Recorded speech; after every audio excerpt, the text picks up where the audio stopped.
Scott Boras has a new client, and he's rocking a Phillies uniform for now.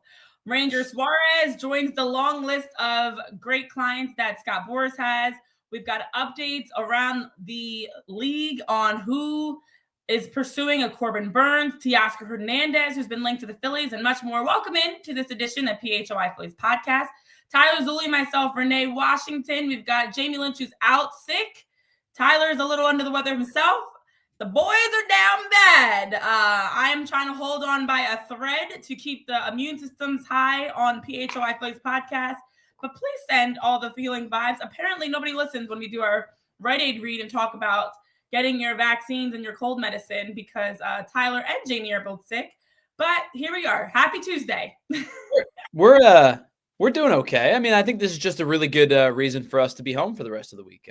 Yeah. Fine. Keep those germs to yourself. Don't share those with me. I'm trying hard to keep my immune system strong. You've got your tea, you've got your Rite Aid over-the-counter medications. You're ready to go? I did. I already took some. It's true. Oh, good Lord. But I know in the chat, Steven, K-Red, Jason, Chris, what's up? Everybody else that's tuned in on X, on YouTube, on our TV platforms, podcast platforms. Let's jump into it because lots of Phillies updates. I feel like in the last 24 hours, the Phillies were kind enough to give us some sprinkles of updates from around the league, from things that we're seeing of workouts and fun and new representation and some new names that have been linked to the Phillies. So Teoscar Hernandez, we're looking at you. Exciting times, I guess. This is what we've got to go on in the offseason. Let's start things off with Ranger Suarez, of course, because that is the big item to talk about today, in the sense that Ranger Suarez, who we've already been talking about, his future, will he remain with the Phillies? Will he not remain with the Phillies? Will they be able to afford him? Is he someone that, especially given last season, how he's continued to raise his price point, is he someone that the Phillies are realistically going to be able to retain? Well, to sprinkle a little extra razzle dazzle on top of things, Ranger Suarez has now decided he wants new representation. He has now shifted and is going to be represented by the man that gets these 7-figure deals for folks, Scott Boras. Now, hearing this news, I know people on Twitter were automatically saying, Ranger Suarez is gone. Good as gone. Scott Boras is going to get that man paid. Listen, we already knew that Ranger Suarez was expected to get paid. He will be a free agent at the end of the 2025 season, which is why we've talked about whether or not the Phillies would look to trade him this offseason instead of waiting. But now that Ranger Suarez has Scott Boras in his corner, and Scott Boras, one of the biggest sports agents, honestly, in sports, not even just baseball, for the deals he's able to get, the historic deals he's able to get. We just saw Juan Soto, and now he's, I'm sure, licking his chops because he's got a new big name. What were your thoughts, Tyler, when you heard and saw the news that Ranger Suarez is now under Scott Boras' representation? Yeah, my nerdiest fashion possible. The first thing I thought of is Ranger Suarez joined the Sith Lords. He joined Darth Vader. Like, that's what Scott Boras is to baseball. He's Darth Vader. Listen, I don't blame the guy. Go and get your money, right? And Scott Boras is as good as any at getting his players their money. And other than last offseason, which I think Scott Boras had a miscalculation last offseason. I mean, we talked about it plenty, right? Between Blake Snell, who inevitably got paid because he pitched well last year, Jordan Montgomery, who had to opt into a player deal because he didn't pitch well last year. Matt Chapman, I think was a late signee as well. Other than last year, Scott Boras usually has a pretty good pulse of Major League Baseball. Now, I think Major League Baseball swung back at him last year, and it was almost like a defiance of Scott Boras last year. But if you want to get paid and you have the skill set and the capability to do so, more times than not, you sign with Scott Boras because he is the best of the best for a reason. I I was hesitant to believe that Ranger Suarez was going to return next year after his contract was up, just because of the fact that we've seen what the pitching market has become each of the last 2 years. We're seeing guys who are maybe not as deserving of getting big bucks that are getting the big time money. Ranger Suarez, when he's at the top of his game, is deserving of big time money. I wasn't necessarily sure the Phillies were going to be the ones to pay him come next offseason. It was a small percentage chance I felt that he could return, just because I think their financial structure doesn't work for him to return. Now that he's a Scott Boras client who probably gets more than originally anticipated, I think that number dwindles even a little bit further. I mean, I know there's a season to play, and I also know that, Ranger Suarez has to prove that he can pitch a full season, because he hasn't done it in some time. If Ranger Suarez pitches well and he pitches, he makes 28, 29, 30 starts, Scott Boras is going to get that guy paid, and I don't think it's going to be by the Phillies.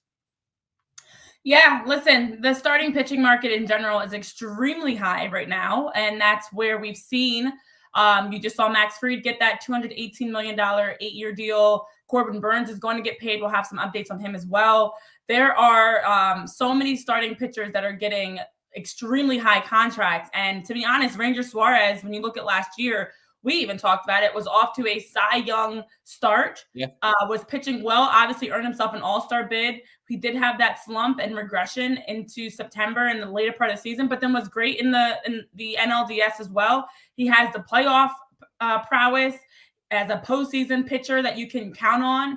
We've seen him at his best, and when he's at his best, he's a guy that could be a number 1 or 2 pitcher on some other teams. So when you look at the market itself for how much starting pitchers are getting paid, realistically, knowing he's going to be a free agent after the 2025 season, it is genius on his part to lock in with Scott Boras, because every single offseason, look at how much Juan Soto's current value outpriced Shohei Ohtani's last year of $305 million more than Shohei Ohtani's historic contract he got last year. Every single offseason, the price is getting higher, including for starting pitchers. And for Scott Boras to have clients now, like as we talk about, Cody Bellinger, Matt Chapman, Blake Snell, Bryce Harper, Garrett Cole, Jordan Montgomery, Jose Altuve, Juan Soto, Max Scherzer, Xander Bogaerts, Carlos Correa, Alex Bregman, who's about to get paid too. He has Corbin Burnes. The list of players he's worked with that are current players, but even former players, the Alex Rodriguez and different names he's worked with. Scott Boras and Rich Paul are 2 of the biggest agents in sports. So if you want to get paid, you're going to become one of the Boras crew, or you're going to become part of Clutch Sports. So I think that it was absolutely deserving of Ranger. I'm kind of happy for him. It's like a bittersweet thing, because I feel like this locks in he's going to get what he's valued at, what he's worth, which is a massive contract. And the reality is we already knew the Phillies probably weren't going to be able to afford him anyways. But now if he's going to move on, I want him to move on big. I want him to go out and get a nice large contract. I don't even know what that looks like in 2025, because I didn't even expect the numbers to look like this in 2024. Go get paid, go get your bag, because I like Ranger. I'm happy for him. Wish he could stay here forever. But the reality is this, to me, was the final straw that Ranger Suarez days as a Philly are numbered. Well, the market resets itself annually, right? At this point where every year guys get paid more than the year prior for similar results, if not maybe a step lesser of results. And it's why we talk about it a lot. Bryce Harper's contract every single year looks better and better and better and better, because we are getting dangerously close to a point where players who are not in the realm of Bryce Harper, even remotely, are getting $25, $26, $28 million a year. So, and that's just one example. And that's an example of how every single year Bryce Harper's contract looks better and better and better, assuming he plays at the echelon that we expect him to play.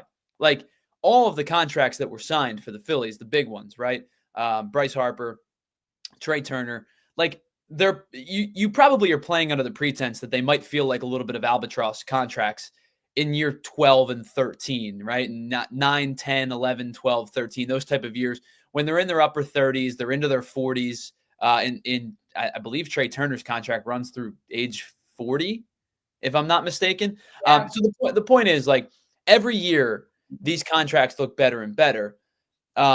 because the market resets itself. So Ranger Suarez is going to get paid this offseason. The only thing that is going to hinder Ranger Suarez from getting paid this, next offseason in 2026 is if he's injured once again. If he misses a bulk of the season, obviously that will kind of deflate his market value a little bit. But you've got a guy who he knows how to pitch, right? We've talked about him plenty. The stuff is good. I don't think it's great. I don't think it's ever been great stuff, but it's good stuff and it's playable stuff. And he knows how to pitch. He works backwards well. He throws strikes. He knows how to attack up in the zone. He's not afraid to attack up in the zone. And, oh, yeah, by the way, on top of all of the tangible things that Ranger Suarez does well, you know why Ranger Suarez is going to continue to get paid? Because the hand that the glove is on. Yep. It's a left-handed pitcher. They pitch forever, right? It's just kind of how it goes. Ranger Suarez is, barring some kind of crazy injury this offseason, I think we'll get paid pretty good money. I'm not sure if it's going to be elite level number one money, but I think it's going to be like, take a look at what Jack Flaherty gets this season. Yes. And if Ranger Suarez pitches maybe a step below what Jack Flaherty pitched last year, you'll probably get an idea of where they kind of match up, right? Because you're seeing guys sign, Severino got 67 for 3 years. I think Ranger Suarez is a better pitcher than Luis Severino. I think most people across baseball would probably tend to agree. So your starting point probably is $22 million a season. Yep. And so that's very, very exciting to see for Ranger that he's going to get that representation because he is deserving of it. And when you look at, you bring up a Luis Severino, Max Fried, Sean Manaea, Corbin Burnes, there are guys that either already got the contract, Jack Flaherty, or in the process and talks of getting that contract. And so for Ranger Suarez, as talented as he is, he was not the same. I agree with Steven when he got hit in the hand, and the injuries in general drastically changed his season. So that is one thing that can derail him, just like anybody. Any player can get derailed by injuries. So hopefully he's able to stay healthy, and however long he remains a Philly, we can enjoy him, and then he can go and get the bag, and that's a problem for tomorrow and not for today. Well, also, as we're talking about Scott Boras' clients, one of his clients and fellow Philly, Bryce Harper, was out and about last night. Now I feel like we're on the E-News version of PHLY Phillies. If anybody was curious as to what the rest of the team is doing this offseason, Bryce Harper was enjoying the Jingle Ball down at Wells Fargo Center last night, was snapping some pictures with folks, was wearing a Tennessee Bulls baseball cap, and was just out and about on the night, living his best life on a Monday, having a great Monday down at Wells Fargo. So cool. Happy to see that happening. Bryce is one of those guys I feel like you're going to see him at hockey games, college games, concerts. He's going to be out and about, whether it's him and his buddies or him and his wife. He's going to be out and about enjoying his downtime as he gets a chance. But I thought it was a cute moment. I mean, I saw people post like, Bryce Harper's at the Wells Fargo Center at Jingle Ball. I'm like, good for you, Bryce. Enjoy your December because the season will be here quickly, buddy, and we need you to be locked in and ready to go. All right. 100 days until baseball starts, right? Yeah, we're like 56, 55 days away from spring training. Baseball starts in 100. Like, this offseason is going to move fast. So now is the time. And yes, as Chris Summer saying, he is such a Philly guy. Like, he's right there with the rest of us, regular folks, enjoying some good music. That's the thing. Like, they're allowed to be people too, right? You saw Nick Castellanos on vacation with his family, and the guys go, I know some of them like hunt together. I know they like to hang out together. They do dinners together. They're allowed to be people too. Like, not my taste in music. But then again, most people don't agree with my taste in music. So I'm not going to sit here and fault the guy for going and enjoying a concert, right? I'm going to go to 4 in the next 2 months. I'm allowed, we're allowed to do things out of work. I think so. I'm glad that they're enjoying their downtime because you're right. The season's right around the corner.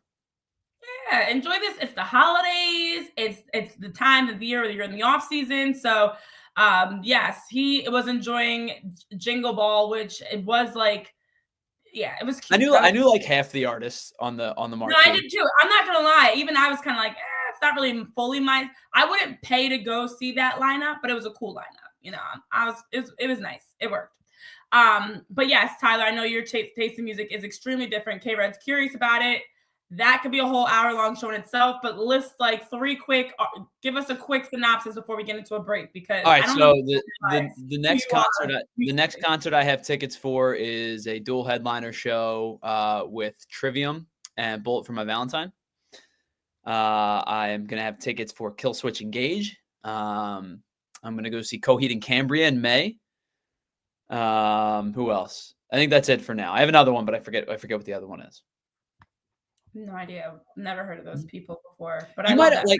All right, so we've established, Renee, you have more of like the in the rock scene. You have more of like the emo crossover, right? Like it's more of like the My Chemical Romances, the Paramores of the world. Paramore, I love me some Paramore. Yeah, I definitely have an emo side as well, but it's not the same type of music that. It's okay. I don't expect it to be, but no, like I said, I mean, like go enjoy your time, right? You're in your off season. Go have fun. Correct. Just like we all enjoy our downtime around the holidays. But let's take some quick time to share a little bit about our friends here at PHLY Sports before we share what Jose Alvarado has been doing in his downtime. Let me tell you guys all about Bet365, where it's never ordinary. Whatever the moment, it's never ordinary at Bet365. Now, Bet365 has 90 million users worldwide. They live stream almost 800,000 events each year, and they have the early payout offer. So across NBA, NFL, NHL, MLB, when baseball starts up again, you can get the early payout offers. Plus, they've got the pioneered live in-game betting. And so with Bet365, they have a wide range of games and markets available. They have a lot of opportunities for you to check out and be a part of the live in-game betting across 78 sports. And with their early payout offers, it just makes watching the game that much more fun. So let's say you are watching the NBA, you're watching a game, and your team is up by 20 points. You can get that early payout offer with an instant payout on straight bets and parlay selections that are marked as winners. So download the app, use code PHLY365 when you sign up to take advantage of all the parlay boosts, the early payouts, and all the great offers that they have at Bet365. Because right now, new customers can get $150 in bonus bets when you bet just $5. You can use that code PHLY365 to sign up, deposit $10, and place a bet for $5 to get $150 in bonus bets. Bonus bets can be used on the spread, totals, player props, futures, and more. Hopefully, you're able to cash out big this past weekend on some NFL games, some college football. All the action is happening right now. So head on over to Bet365, where it's never ordinary, and use that code PHLY365. Yeah, let me tell you about our friends over at Empire today, because listen, there's a lot of inundation when you're trying to shop for flooring, and Empire wants to take that out. They want to make things easy for you. They want to make this as simple as possible, and they want to allow you to do it from the comfort of your own home. So Empire today prides themselves on in-home, easy, convenient shopping, the right product that you're going to need, and of course, the quick and professional installation, because they don't want you to just come to Empire once, buy flooring, and never come back. They want you to tell a friend and keep on coming back. And the only way to do that is with incredible customer service.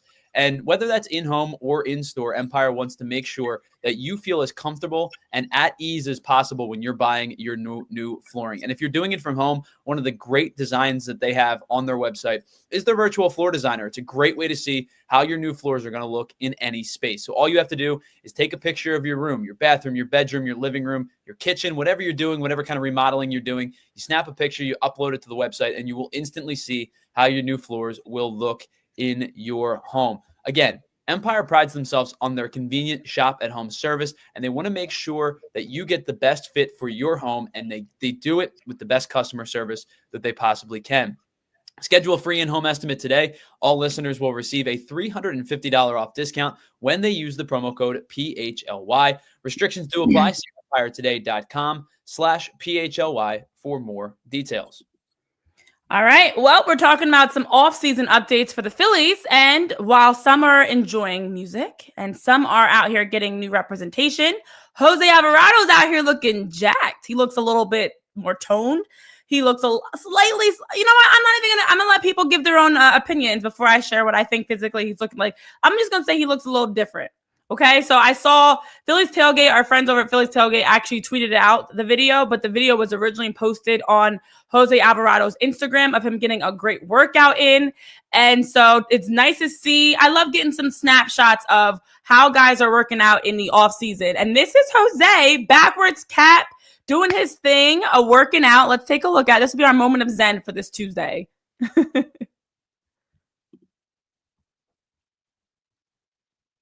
Oh, no. It froze on. Moment of zen froze. There we go. There we go. 28 seconds of him just working out, getting some throws in, some pitching, doing some nice lateral movement, some band work. Okay, right? Actually, in the chat, you guys are saying what I was thinking. Jose's looking like he's about to line up on a football field somewhere. He's definitely looking slimmer. We're getting a slimmer Jose, but like he still has the same stockiness to him. He just looks a little bit slimmer. I like to see the movements of what he's doing, the band work he's doing and stuff like that. But yeah, as K-Red is saying, he does, even in his face, you can kind of tell he looks toned. He looks like he's dropped a few inches, a few pounds. So MBDBDBF saying he looks like Jose Alvarado to me. He does look like Jose, but I'm just giving a little bit of a more for your off-season workout shape, looking a little bit slimmer. It's still only December, but right now he is looking a little bit more, that's it. For those on the podcast platforms, I just had to flex. Is that what that was? That was me doing, it's the stance where you just kind of bring the shoulders forward. Yeah, he's looking fit. I can't do any of that. There's just not nearly enough muscle tone to be able to do that. I purposely had my arms out so I can, do a little bit of a. That's what that was for. Okay. That's why. All right. You said we're talking about Jose Alvarado. I'm going to flex on everybody. But I am excited to see it because 21 minutes into the show, I'm going to flex on everyone. I'm going to flex on you. I mean, I didn't want to do all the flexing, but just, pretend I'm standing up. You get the visual. The point is, this is all we've got to be excited about right now, guys, is that Jose Alvarado looks slim. Bryce is out here enjoying his best life at a concert, and Ranger Suarez has new representation. That is what we've got for Phillies updates this offseason. While others are making deals, we're out here losing weight. So there you go. Jose Alvarado looks slimmer, and hopefully that does translate into something positive for him next season. We did see a regression. Obviously, last year, you couldn't even use him in the NLDS, even though he's someone that you've been able to rely on. It wasn't a great 2024 season for Jose. Very up and down, very inconsistent, and stretches of the season, of course, injuries, but also his overall command, his overall just pitching was not what we needed. And for the Phillies, when you look at their bullpen arms, he's someone you had higher expectations for that you couldn't turn to. It was Matt Strahm. It was Jeff Hoffman. Of course, Orion Kirkland, as you bring in Carlos Estevez. It would have been great to have Jose Alvarado be in that mix, competing to be one of the best high leverage arms that they have. So if he can get back to that, and if it requires him, maybe need to lose a little bit of weight. Also, we know he dealt with some personal issues last season as well around his family. So if they're not going to make moves, then the guys that are coming back need to be making some moves themselves in terms of increasing their overall ability to be healthy, but also your endurance, your fitness. And Jose ran into a wall because him, much like Ranger, pitched more innings last year than they have in their career in a while, one of their highest career innings pitched. And so you did see some of that wear, some of that fatigue. So put in the work in the offseason so now you can make sure you can be healthy, prepared, and stay fit the entire season, because right now it looks like we're going to have to rely heavily on the guys coming back as they run it back. I mean, I think that we've talked about the Jose Alvarado enigma many, many times, because when Jose Alvarado is on, he's near unhittable, right? It's high 90s, touches 100 with downward sinking movement, throws the cutter off the back or onto the back foot to right-handed hitters as a lefty, isn't afraid to challenge you. When he's on, he's unhittable. When he's off, the command is problematic. And so teams sit and wait him out and basically say, hey, throw us strikes, or we're just going to sit and take pitches until you do. And then he does kind of become a one-pitch pitcher where he's got to throw a fastball to get it over the zone. That's where problems arise. I mean, if you think about, if you look at the numbers from 2023 to 2024, his walk rate went up a little bit. It was more towards the 2022 numbers, his walk rate. And if you think about the 2022 numbers, that was really kind of due in part a lot by that middle ground portion of the season where he ended up getting demoted for a little bit before coming back up and pitching lights out. When the postseason run happened, he was excellent in September and into the postseason when the Phillies went to the World Series in 2022. But last year, his walk rates went up from 2023. His strikeout rates came way down. So 2022, he was at almost 38%. 2023, he was at 37% strikeout rate. This year, he was at 24.4%. And I think due to the fact that he really wasn't getting nearly as much chase as he did off of his pitches as he did in 22 and 23. Last year, he was in the 40th percentile of chase rate. The whiff rate was still good. He was in the 73rd percentile, but he had a 31% chase rate in 2023. That went down to 28% in 2024. Teams are sitting on him, right? It's an easy formula to say, throw us strikes or don't, and just allow it to happen, right? So the big if with Jose Alvarado all the time is, can he command the zone? And if he does, you feel confident that he's probably your second high leverage lefty. If he doesn't, you're going to have to go find another lefty, because it can't be Strahm and then Alvarado and Banks heading into the season. You're not going to feel good about that duo. I think it all hinges on his command. It does. His command. I know Isaiah in the chat is saying command and confidence. I'm going to add another C to that: command, confidence, and consistency. But we do need that from Jose Alvarado, because he is a guy that we weren't expecting to move on from. He's someone you were expecting to be back next season, and he's got to be back to the level of what we saw more that 2022 esque Jose Alvarado. So hopefully him losing some pounds. We saw that with Kyle Schwarber last year as he slimmed down, and part of it is also not just about losing weight. It's about changing your fitness routine, changing how you're eating, changing how you're working out, changing how you're hydrating, and taking care of your body overall, which can drastically improve your overall play and how you are, stepping into the game. So great to see that it looks like he's doing the right things this offseason to be able to get back to being someone you can count on in high leverage situations. But I know, as you guys are mentioning, there are other names out there that realistically we'd love for the Phillies to be able to acquire. Jurickson Profar continues getting brought up. I have brought him up from day one, ever since I realized he was a free agent, that he would be a tremendous outfield addition for the Phillies. There are some names that are still out there. The market has slowed down, and it has drastically after the winter meetings. There was still the last couple of days leading up to Kyle Tucker's trade of kind of those final deals that were talked about in the winter meetings, but took a couple extra days to get finalized. Garrett Crochet, Devin Williams, Kyle Tucker. But since then, these last few days has been pretty silent across the board. There's been some small moves here and there, but there has not been nearly as much buzz around Major League Baseball. So we do have a couple updates for you, though, including one name that's been connected to the Phillies in Teoscar Hernandez. But first, let's pause. Let's talk about some of our friends here at PHLY Sports before we get into more of the updates from around the league.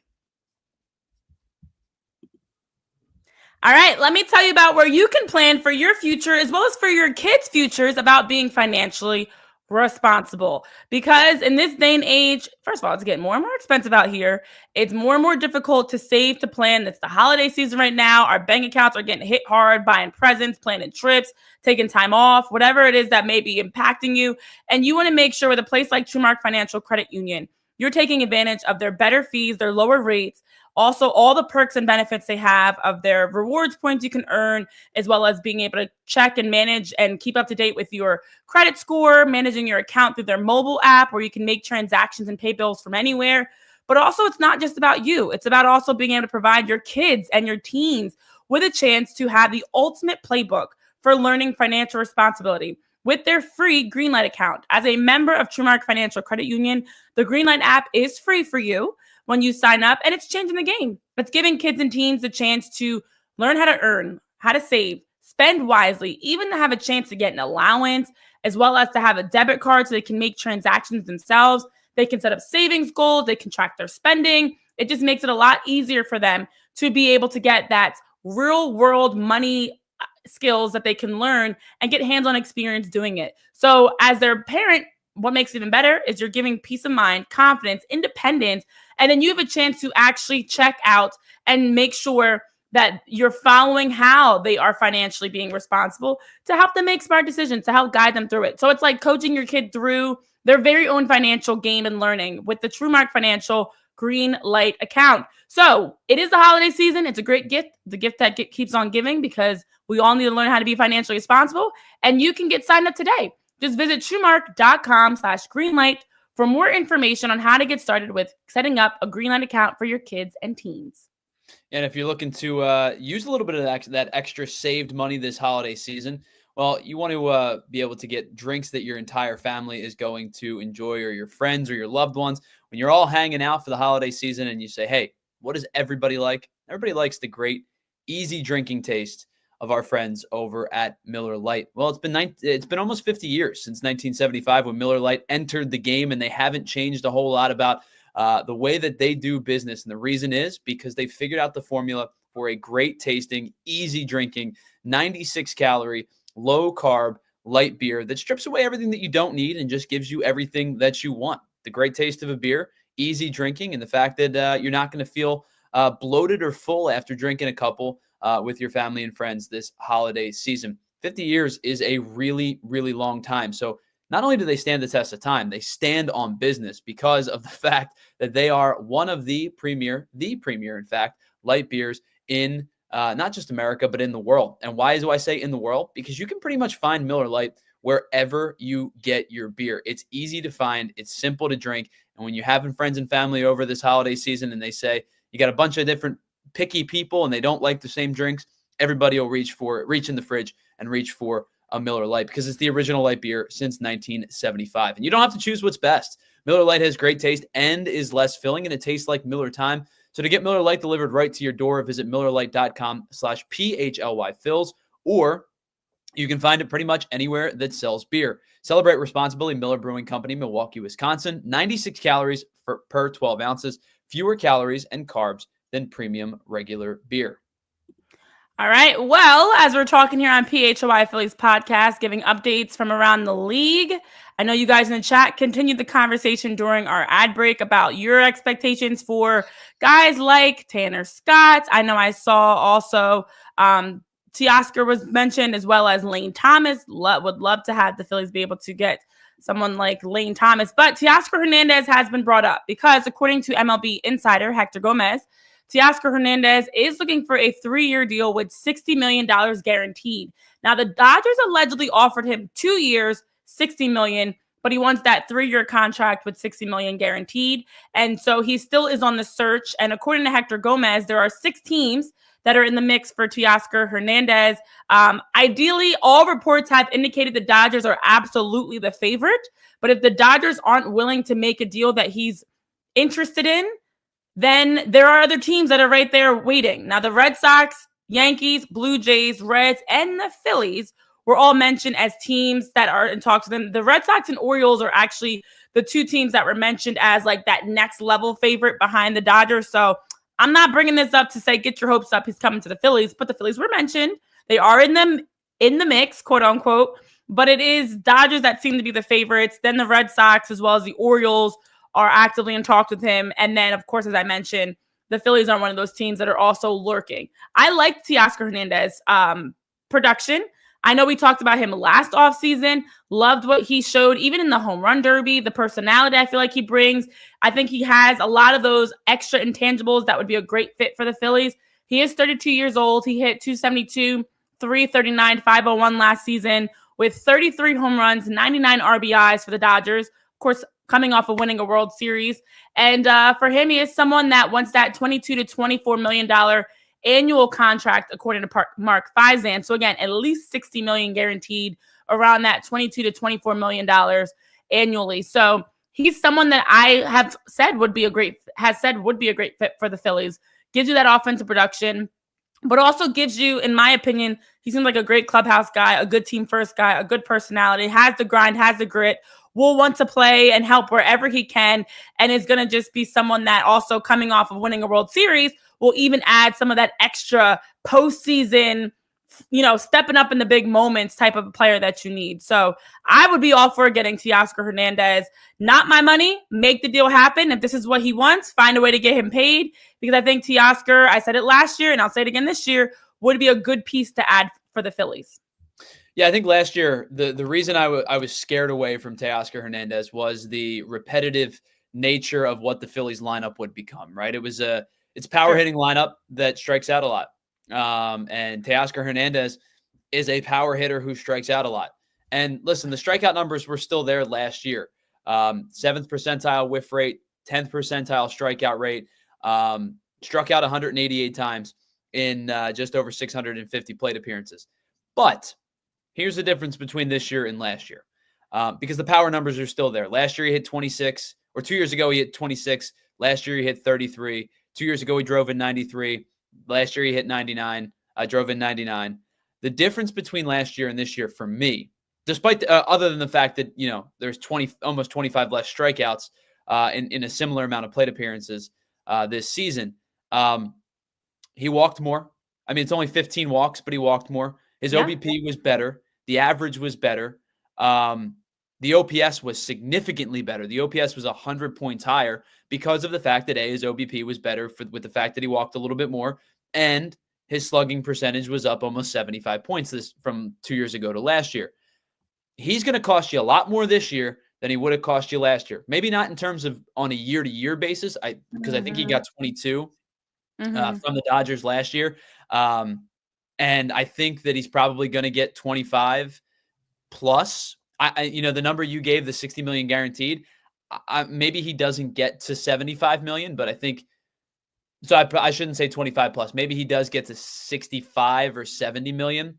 But I think he's going to cost you more on a guaranteed number than he would a year ago. He had a year that made me feel more comfortable with a guy like that in the lineup. Plus, productivity wise, he was terrific. He's still going to strike out a lot, right? He struck out 188 times last year, and that was a good strikeout year for him. The numbers came down. He's still going to strike out a lot. If the OBP can be higher, like that 340, like it was last year, if the slugging can be better, if the OPS can be better, like it was last year, and I'm not saying he was bad in the year prior in Seattle or in his years prior in Toronto. Last year just felt to me like his most complete offensive season. Then yeah, sure, it makes a ton of sense. He's not a good defender. A -1 DWAR last year.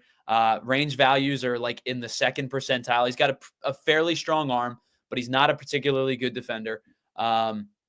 But he's going to hit for pop, and he hit for a ton of pop at CBP. Now, with all of that being said, I do not believe – I would say there is a percentile chance, a half of a percentile chance that he ends up in Philadelphia. I think he's going to re-sign in L.A. I think the Dodgers and he will eventually come to an agreement in terms of money. I think that it makes sense for him to re-sign in L.A. I think he is really well suited for that lineup where he can hit as protection behind Mookie Betts, behind Freddie Freeman, behind Shohei Ohtani. He makes a ton of sense for that lineup. The Dodgers make a ton of sense for him. I think that the return to LA feels inevitable, but it feels like, it's one of those things that as the further it goes, the more open it becomes. But to me, it feels like the return to LA feels inevitable. Yeah, and that's the reality, is that the Dodgers are absolutely a favorite for Teoscar, and he has mentioned, it's been reported, I should say, that that's where he wants to play. But also, if they're not willing to move on that 2 years to 3 years, would he be willing to compromise, versus is he so stuck on that number that he'd rather move on? And so he is one of the names, though, to be honest, when you look across the available free agents that are remaining. I know Anthony Santander has been brought up, Hernandez, Tanner Scott, Jack Flaherty, Corbin Burnes, Roki Sasaki, Alex Bregman. There's not a lot of great free agents that fully do make sense.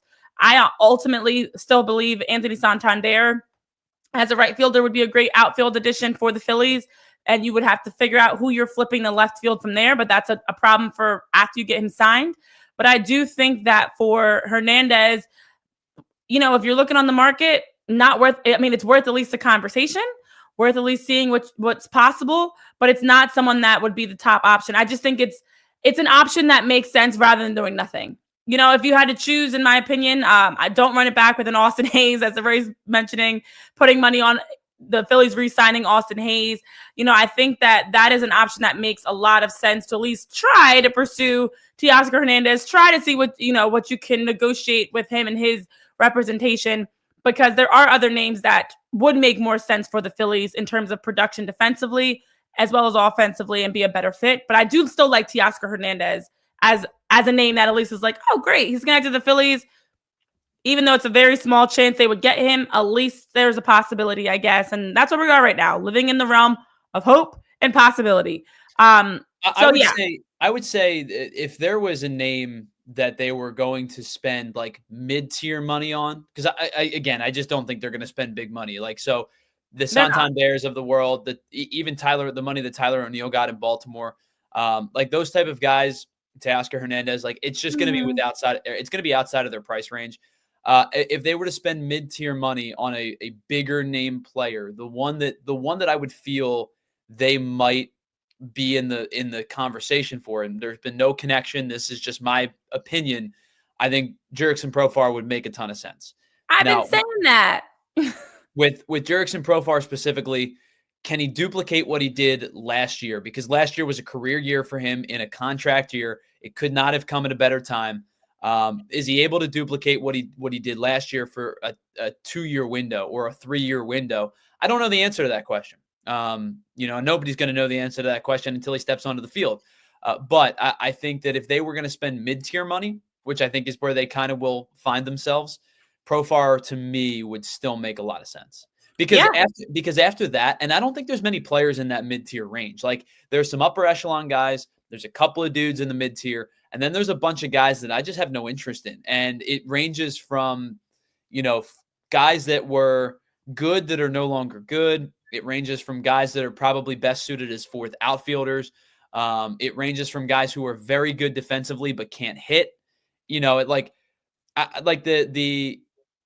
The amount of guys that I think are okay baseball players that are not everyday outfielders is kind of unfortunately where the Phillies are going to find themselves monetarily speaking. Okay. Profar to me is the one that takes the next step up without taking the big step up. I have been saying ever since the list of all the names of free agents came out, Jurickson Profar would be a great, great fit. He's 32, so you would sign him to a 1-year, 2-year deal. I mean, he had a 1-year, $1 million deal with the Padres. And when you look at the season he had, you mentioned it, a breakout year for Profar, where he had 24 home runs, 85 RBIs, as an 839 OPS across 158 games. He was elected to his first All-Star game. He was someone that was consistent. He was on my fantasy team, so I watched him closely. Don't say it. No, I watched him closely throughout the course of the season. He was like reliable. You can count on him. He offensively, the production he gave, and it's not even just the RBIs as well as the home runs. It's the fact that he was able to just hit his ability to, in every at bat, give you something, singles, doubles, whatever it was, finding gaps to hit into. He was just so consistent, and he was a big reason why the Padres were so good. He was someone you absolutely, as an outfielder, could have, a chance to add in to be an everyday outfielder for the Phillies that you're going to get good offensive production, will get solid left field play. And the problem is, as you mentioned, Tyler, and we've talked about this many times, every show we talk about this, the Phillies had the financial burden of the roster construction, and they don't have trade pieces. I know in the chat you guys are talking about it. The reality is you can't give away I know they say one man's trash is another man's treasure. Not always in this case. So the Phillies would not be able to give up for any realistic trades some of these Taijuan Walker, Mick Abel type pieces. It's not going to work. So you have to be willing to pay for a player that is going to be able to be that everyday impact player. If you're going to pay, you're not paying for a potential. You're not paying for a fixer-upper. You're paying for a guy like a Jurickson Profar and Anthony Santander that is going to come in, even a Tanner Scott, if the Phillies were to go after him, that is going to come out day one, opening day, and be able to be an impact player. So the options are extremely limited for who the Phillies can pursue. That is the reality of it. And that's what's frustrating. And I know everybody's been frustrated talking about it, of what will the Phillies actually do? And to be honest, when you look at some of these other numbers, I mean, right now for Corbin Burnes, for example, you have Corbin Burnes, who's going to get paid big, especially after Max Fried's 8-year, $218 million deal. Corbin Burnes is getting pursued by the Giants as he's a front runner. They're a front runner, I should say, to sign Corbin Burnes. Also, the Red Sox, the Blue Jays have been included. The Red Sox are still actively trying to get another starting pitcher, even after the big deal they had to make for Garrett Crochet. They are looking to bring in another pitcher. So someone like Jack Flaherty and Corbin Burnes have been linked to the Red Sox. But Burnes is expected to sign for at least $245 million. You know, like the numbers that he's expected to get are very, very high. So the market right now is high. I mean, starting pitching is even higher, but in general, the contracts, the pay that we're seeing, it's expensive out here. And so the Phillies are very limited. Even the Cubs just made a move. They've been very active. They just signed a free agent deal with catcher Carson Kelly for $11.5 million, guaranteed. He can earn $500,000 annually with incentives, so he can make about $5 million in the next 2 seasons with a guaranteed $1.5 million buyout. The Cubs have been active ever since, even before Kyle Tucker. Travis d'Arnaud, Kyle Higashioka, Carson Kelly. Now they're still actively looking to make a deal with someone like Jesus Luzardo, who they're looking to bring in. And once again, another person whose asking price is interesting. So they're going after Jesus Luzardo, as Bob Nightingale has reported, as another pitcher that they can add to their mix. Everybody's willing to spend, and the Phillies, the reality is, are not. You know, in order for the Cubs to make a trade for Jesus Luzardo, they're going to give up prospects. There's the reports that they're going to give up 3 or 4 prospects to be able to bring in a Jesus Luzardo. Even someone that had injuries and didn't have the best season, you still have to give up 3 or 4 prospects to get him. So the reality is, when you're looking across the market, free agency or trades, it's expensive, and the Phillies do not have a lot of money or a lot of players to realistically move to bring in these flashy, exciting names. So you got to be creative. That's the thing. The Phillies have made it pretty abundantly clear that they are not willing to push the next tax threshold, with the exception of if they found the exact right fit for them, meaning money, age, positional value, get them on a deal that works for them. They've made it pretty darn clear that they're not going to do that. So that leaves you the trade market. Well, the trade market has been more robust in terms of the return back than I think a lot of people expected. Now, Crochet was always going to go for a high asking price, I think. But like you bring up Jesus Luzardo, and it's a really good starting point of what a trade value might be for a good player, right? I think Jesus Luzardo has good stuff. And I think that it was an injury-plagued season. It was not a very particularly strong season for him. I think he's better than the numbers he posted last year. But to me, he's a 3.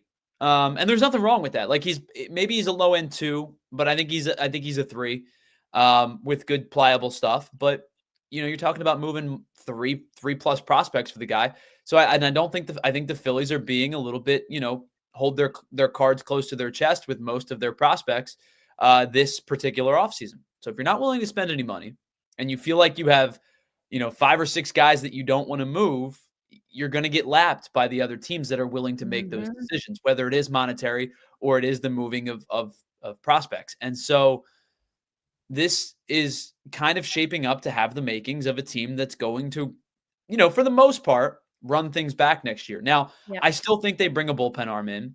To what value, I don't know, but I do still think they bring one more bullpen arm in.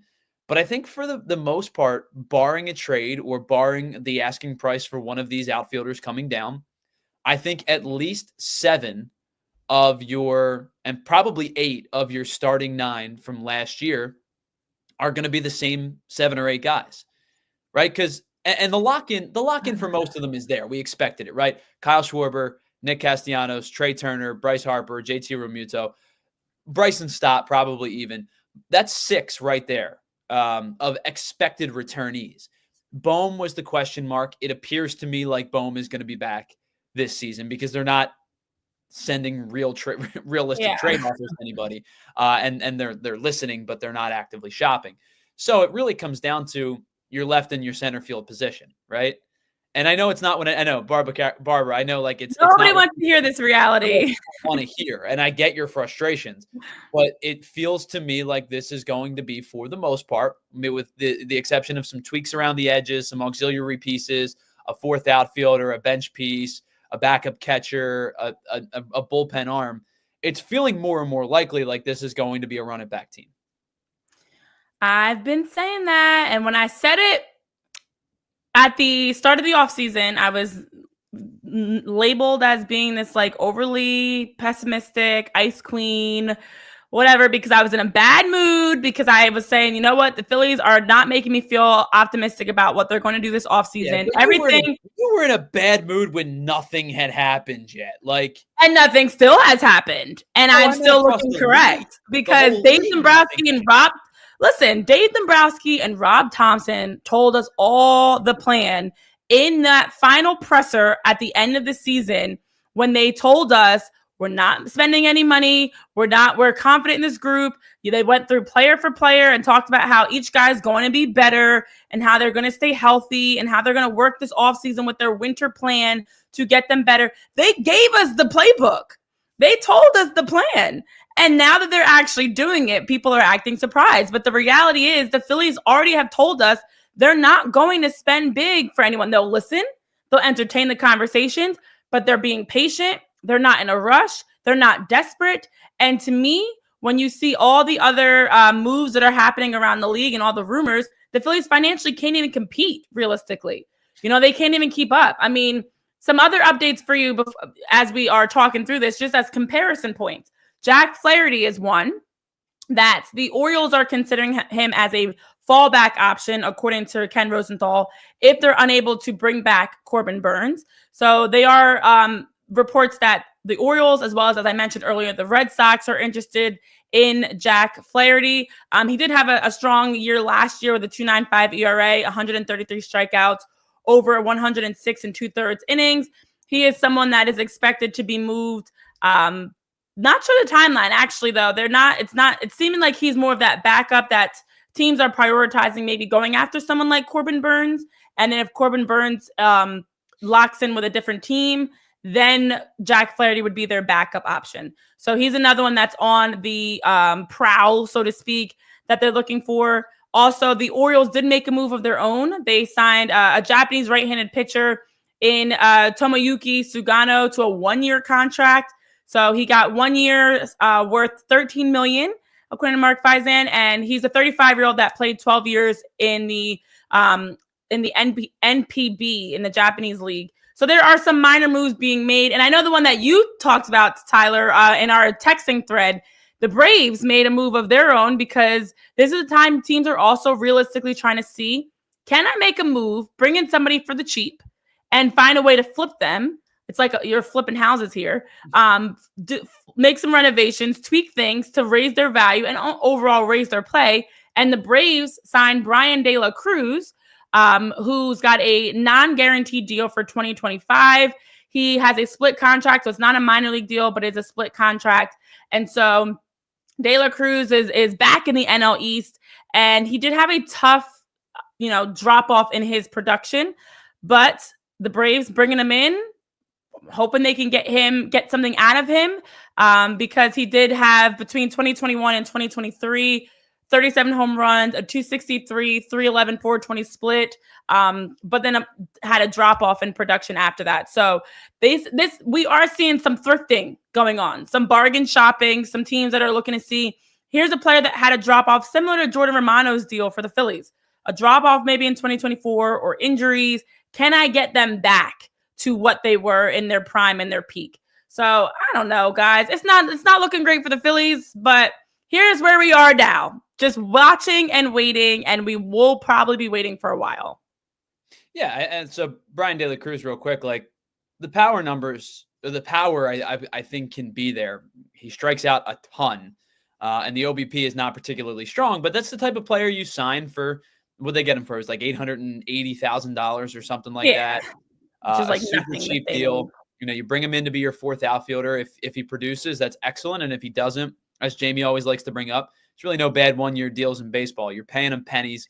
And I think that you could get some upside there. It just seems to be the type of player to me that a team like the Braves bring in, and he hits 25 home runs and hits 260 as opposed to his 230. And it just feels like a rejuvenation signing, like the Braves seem really good at doing. I saw that and I went, yeah, that's not the type of guy that I would want the Phillies to bring in. It's not the type of guy that I would want a lot of teams to bring in, but it feels to me like the Braves will rejuvenate that guy's career a little bit. Well, it's a great point you bring up, because I know Andrew in the chat is asking, what is the Phillies end game? And I forget which baseball show I was watching, but they were talking about how the Phillies are a little bit more similar to, or was it yesterday with, either way, somebody I was watching or talking to. The Phillies are in a similar space to where the Braves are. They're a team that has already spent a lot of money. They're not going to be able to go out and make those big contract deals like the Yankees, Mets, Dodgers. And so now they're going to look to, like the Braves were able to do with Chris Sale. Look to see, can you bring in a guy that's had injuries? Can you bring in a guy that maybe had a regression, give him a change of environment, change of their training plan and protocol, change their overall, physical routine and maintenance, and be able to get something more out of them? I think the Braves and the Phillies are actually in a similar spot, unfortunately. So if you want to look at what the model is, I think it's more of that. They're developing their prospects and their farm system. They're trying to get more depth in that area, so you do at least have pieces you can use in future trades or moving up to the big leagues. But realistically, they've spent so much money, and we've talked so much about the luxury tax threshold and financial restrictions. They're going to run it back. They're going to have, as you mentioned, Tyler, they're going to have the majority of the same team with one or two new faces sprinkled in. The hopes for me is that they at least bring in someone that's a more proven piece versus like Whit Merrifield and Austin Hayes, where you're really taking a risk and rolling the dice on them. Please bring in someone, and it should be an offensive piece that you have, that you can add, that will be able to step right in and be good. I think for the starting pitching, knowing Andrew Painter's in the wings, if I had to prioritize, I know you guys mentioned someone like Spencer Turnbull. Bring in that temporary piece until Andrew Painter is able to pitch fully, but you at least know you have him as that fifth starter. You don't have an option in outfield. You don't have an option outside of Brandon Marsh, Johan Rojas, Nick Castellanos as your outfielder that you can rely on. You have to prioritize a better offensive bat for an outfielder. And then for bullpen, you can hope to get more from Jose. You can hope Romano can stay healthy and get back to 2023. Romano, excuse me. So I do think this is the reality of where the Phillies are. They're going to prioritize one more big piece, possibly. And by big, I mean a move. But I don't see them, an Anthony Santander, Teoscar Hernandez, even Jurickson Profar. It's a hope. It's not, I don't think it's something I feel openly optimistic about, to be honest. No, I think they're viewing this as a good team, and it's a playoff team, and they're right. It is a good team, but I don't think they've done enough.